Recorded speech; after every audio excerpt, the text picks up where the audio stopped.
Merhaba sevgili öğrencilerim. Yine dersimi devam etmek için ve 9. bölümü bitmek için bugün de yeni bir dersten bölme işleminin kayıt edilmesini anlatırım. Bölme işlemi yapmak için önce bir not var. Bölme işlemin adımları şunlardır. Yani adım adım yapması gerektir. Önce böleceksin, sonra çarpı, sonra eksi, sonra karşılaştırma. Ne demek bu? Şimdi örnekle adım adım göstereceğim. İlk önce bir örnek var. 57 bölü 3. 57 bölü 3 şu şekilde yazdık. 57 bölü 3. İlk önce burada en büyük basamak 50'dir. Oradan başlayacağız. Yani diğer konulardan, diğer işlemlerden farklı. Diğer örnek mesela çarpıda birlerden. Bu sefer terstir. Tam tersi. En büyük 50. 5 bölü 3. Yani 5'in içinde birinci adımız. Unutma. Böl diyor. Birinci adımız böl. 5 bölü 3. 3, 6 olmaz. Yani şöyle. 5 tane var. Diyor 3'er tut. Bir tuttum. Başka yok tutmak için. O zaman 5'in içinde kaç tane 3 var? 1. 1 çarpı 3. Bakın bölme işlemi yaptık. Sonra ne var? Çarpı. Arkadaşlar bence siz zihninizde şurada bir çarpma işlemi yap zihninizde. Ama sonra sil. Bil orada bir çarpı var. Hatta ki bölme yaptığınız zaman basamağı burada yaptığınız zaman bölenlere çarpı yap. 1 çarpı 3 3 eder. Gel. Ne diyor üçüncü adım? Eksi yap. Biz de eksi yaparız. 5 eksi 3 2. 2 diyor karşılaş. Bu 2 buradan büyüktür ya eşittir. Büyük çıksa, eşit çıksa yani sen birinci adımda yanlış yapmışsın. Yanlışı var. Yani daha var içinde. Onun için şimdi 2 3'ten küçüktür. O zaman doğru. Ne var? Karşılaştırmadan sonra indirme var. İndirme. Şu şekilde. İndirme.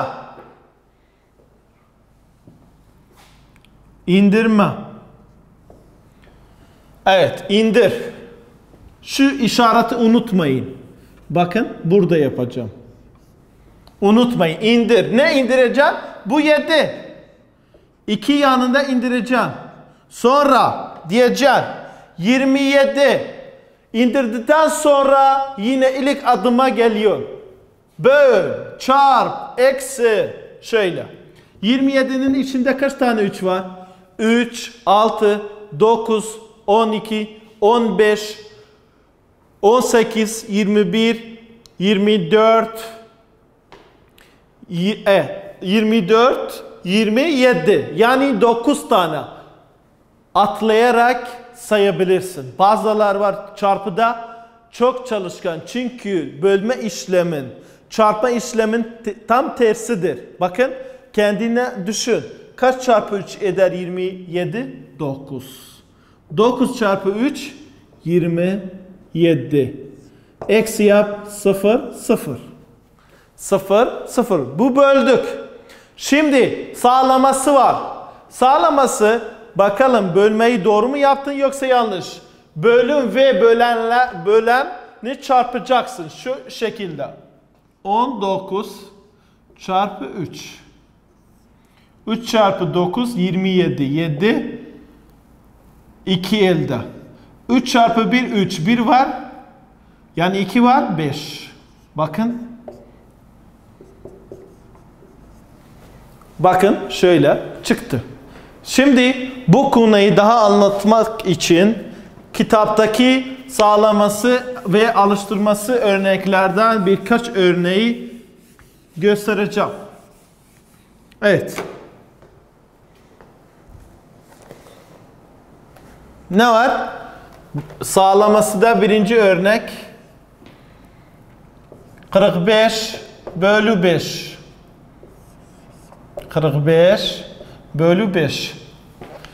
4'ün içinde kaç tane 5 var? Yok.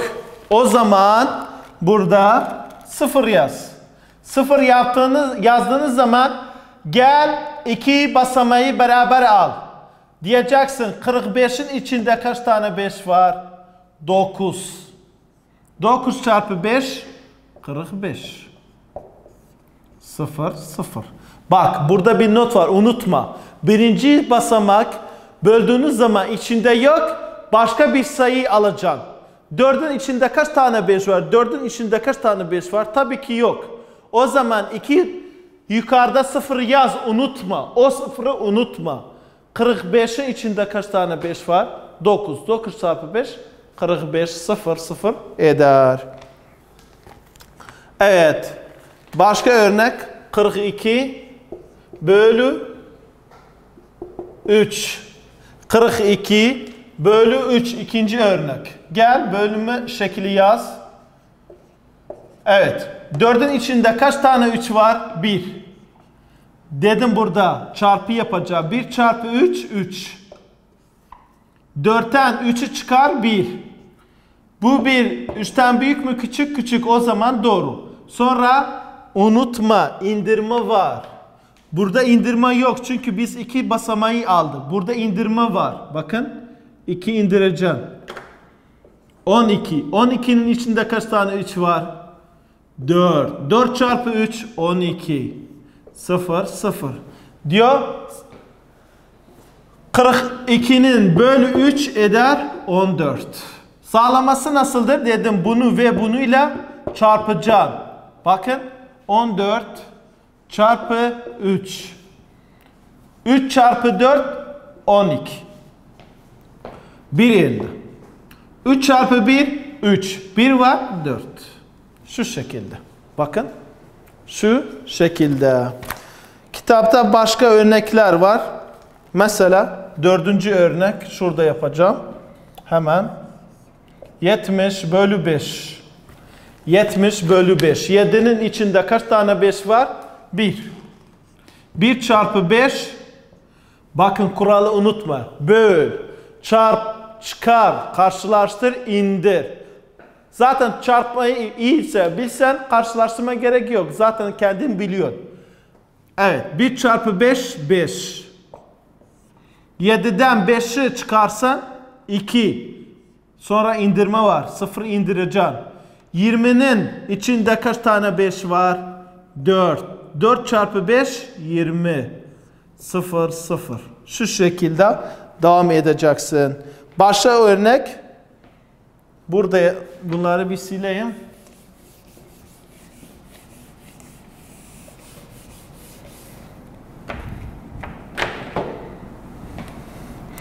Diyelim 8. örnek.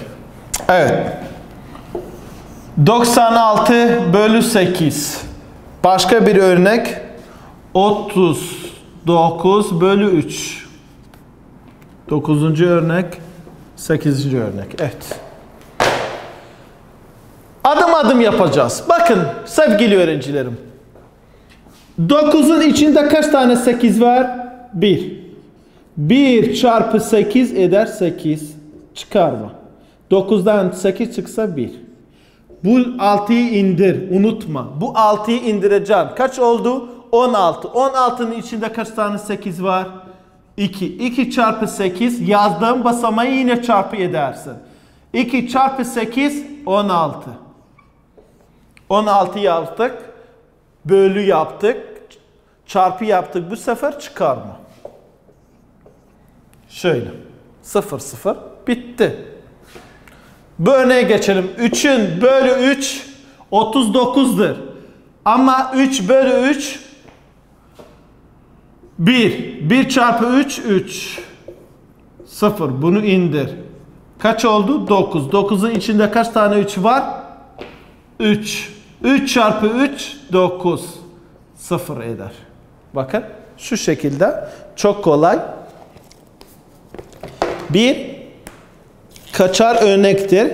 Birkaç örnek daha vermiş. Sonra yeni derste bölme ile ilgili alıştırmalar. O da bu ders gibidir.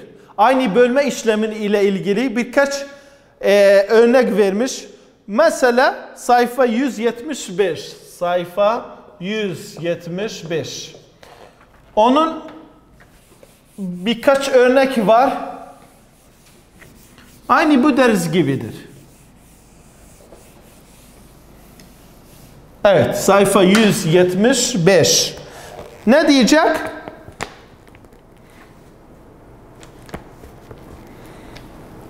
...39... Ne var? Diyelim 3. örnek. Evet. 3. örnek... ...36 bölü 2. Çünkü ikinci örnek... ...aynı diğer örnek gibiydi. Onun için yapmadım. Bunu yapacağım. Yaz. 36 bölü 2. O 3'ün içinde kaç tane 2 var? 1. 1 çarpı 2, 2. Çıkarma yapacağım. 3'ten 2 çıksa 1. Sonra bu 6'yı indireceksin. Unutma. 16'nın içinde kaç tane 2 var? 8. 8 çarpı 2, 16. Evet. 16. 0, 0. 0, 0. O zaman 36 bölü 2 eder 18. Eder 18. Sayfa 176'da birkaç örnek daha var. O örneklerden birkaç tane yaparız. Çünkü çoktur. Diğer kalan örnekler siz evdeyken yapın. Mesela 12. örnek.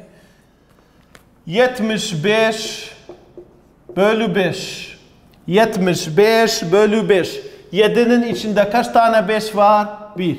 1 çarpı 5, 5. Bu kuralı ezberlediğiniz zaman bununla adım adımı kullan, doğrunu elde eder. 2 kalır. Bu 5'i indir. 25'in içinde kaç tane 5 var? 5. 5 çarpı 5, 25. Yine eksi yap. 0, 0. O zaman 75 bölü 5 eder 15. Başka bir örnek. 15. örnek. Ne var? 63 bölü 3. 6'nın içinde kaç tane 3 var? 2. 2 çarpı 3, 6. 0. Bu 3'ü indir. 3 bölü 3. Her zaman bir şey indirdiğin zaman yine böleceksin. 3 bölü 3, 1. 1 çarpı 3, 3 eder 0. Evet. Başka örnek göstereyim. Ne var? 17. ya da 8. örnek. Evet. 8. örnek burada göstereceğim. 8. örnek. 81 bölü 3. 8 bölü 3 2. 2 çarpı 3 6. 8'den 6 çıksa 2. Bu 1'i indir. Bakın ne yaptık? 8 bölü 3. 2. 8'in içinde kaç tane 3 var? 2. 2 çarpı 3 6. 8'de 6 çıkardık 2. Bu 1'i indirdiğimiz zaman 21 oldu. 21'in içinde kaç tane 3 var? 7. Yazdığım basamak 3'e çarpıyorsun. Eder 21 eşittir 0, 0. Evet arkadaşlar. Konumuzlar ard arda geliyor. Bu sefer bir sayı bir rakamlı sayıyla bölmek. Aynı. Şimdi bunlar birler ve onlardı. Bu derste başka basamak yani yüzler olabilir. Binler de olabilir. O sayfa kaçtır? Sayfayı da göstereyim. Unutmayın. Bir sayıyı bir rakamlı sayıyla bölmek. Sayfa 177. 7. Evet. Burada da birkaç örnek var. Aynı gösterdiğim gibi arkadaşlar unutmayın. Bu notu unutma. Yani bölme işlemi adımları şunlardır. Birler olsa, onlar olsa, yüzler olsa, binler olsa, 10 binler olsa, 100 binler olsa olsun. Adımları bilsen teker teker yap. Şöyle. Bakın.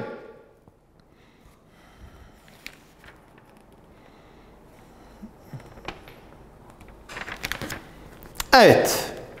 Sayfa 178'te birkaç örnek var. İlk başta 3. örnek. Bakın 3. örnek. 3 basamaklıdır. Nedir? Diyor 324 bölü 3. Teker teker yap. İlk baştan başla. 3 bölü 3 1. 1 çarpı 3 3. Çıkar. Sen buna hiç işin yok şimdi. 3 eksi 3 0. Bu sefer bunu indir. Dedim indirdiğiniz zaman pardon bu 2 indireceğim. İndirdiğiniz zaman hemen böleceksin. Yoksa 0 koyacaksın. 2'nin içinde kaç tane 3 var? Yok. 0 koy. 0 koy. Hemen 4'ü indir. Ama unutma. Bu 0'ı unutsanız yani cevabı yanlış olur. Bakın bir şey indirdin. Bir basamağı indirdiğiniz zaman hemen böl. İçinde varsa yap. Yoksa 0 koy yukarıda. Yukarıda 0 koy. Evet. Şimdi 24'ün içinde kaç tane 3 var? 8. 8 çarpı 3 24. 0 0. Önemli bir örnektir. Unutmayın. Yine yaparım. 3 bölü 3 1. 1 çarpı 3 3 eder. Çıkardık. 3 eksi 3 0 oldu. Bu 2 indirdik. Unutmayın. Hatta bu 2'yi kırmızı yaparım. Burayı da kırmızı olsun. 2'nin içinde kaç tane 3 var? 0. 4'ü indirdik. 24'ün içinde kaç tane 3 var? 8. Sonra çarpı yaptık. Eder. 24. 24'ün içinde 0 0 oldu. Başka örnekler var. 5. örnek. 92 bölü 4. 9'un içinde kaç tane 4 var? 2. 2 çarpı 4 8. 9'dan 8 çıksa 1. 2 indir. İndirdiğimiz zaman ne kadar oldu? Yukarıya böl. 12'nin içinde kaç tane 4 var? 3. 3 çarpı 4 12 eder 0 0. Başka örnekler var. Onları da anlatırım. Mesela diyelim 6. örnek. 104 bölü 8. 104 bölü 8. 1 bölü 8 olmaz dedim. Madem 1 bölü 8 olmaz yukarıda 0 yaz. Sonra 2 basamak beraber. Onun içinde kaç tane 8 var? 1. 1 çarpı 8. 8 eder. Ondan 8 çıksa 2. Bu 4'ü indir. Kaç oldu? 24. 24'ün içinde kaç tane 8 var? 6 pardon. 3. 3 çarpı 8 24. Çarpı yaptığımız zaman çıkarma gelir. 0 0. Başka sayı kaldı? Yok. 0 karşılaştır. 8'den küçük o zaman doğru. Bu örnekler sileceğim. Bu konuyla ilgili 2 tane örnek daha göstereceğim. Sonra konumuz bitiyor. Evet. Şimdi 10. örnek. 10. örnek 680 bölü 8. 680 bölü 8. 11. örnekte 294 bölü 7. Bu 2 örnek. Son örnekler gibi anlatırım. Önce 6 bölü 8 olmaz 0. 2 dedim 0 yaptığınız zaman 2 basamak beraber. Yani bu 2 beraber. 68 bölü 8 eder 8. 8 çarpı 8 64. 8'den 4 çıksa 4. 6'dan 6 çıksa 0. Sonra bu 0 indir. Kaç oldu? 40. 40'ın içinde kaç tane 8 var? 5. 5 çarpı 8 40. 0 0. Bu örneği de son örnek olarak anlatırım. Bakın. 2'nin içinde kaç tane 7 var? Yok. 0 yaz. 29. 29'un içinde kaç tane 7 var? Kendine sor. 4. 4 çarpı 7 28. 1 0. Sonra bunu indireceksin. Kaç oldu? 14. 14'ün içinde kaç tane 7 var? 2. 2 çarpı 7 14 eşittir 0 0. Konumuz bölmeydi. Bölmede birkaç adım var. Unutmayın, bölü, çarpı, eksi, sonra karşılaştır, sonra indiriyor. İndirmek şunlar gibidir. Biri içinde yoksa yukarıda 0 yazacaksın. Bunu unutmayın, çok önemli. Evet sevgili öğrencilerim, bu konumuzda burada bitti.